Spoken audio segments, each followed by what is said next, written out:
Avoid abstract words. Abstract words refer to things that can't be seen or touched. Here are some examples of abstract words. Organization, introduction, stoppage, failure. Used in sentences and then corrected.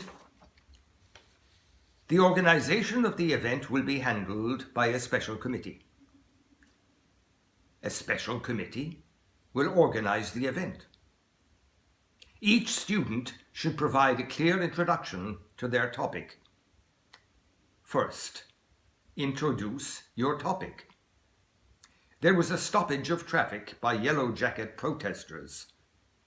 The Yellow Jacket protesters stopped traffic.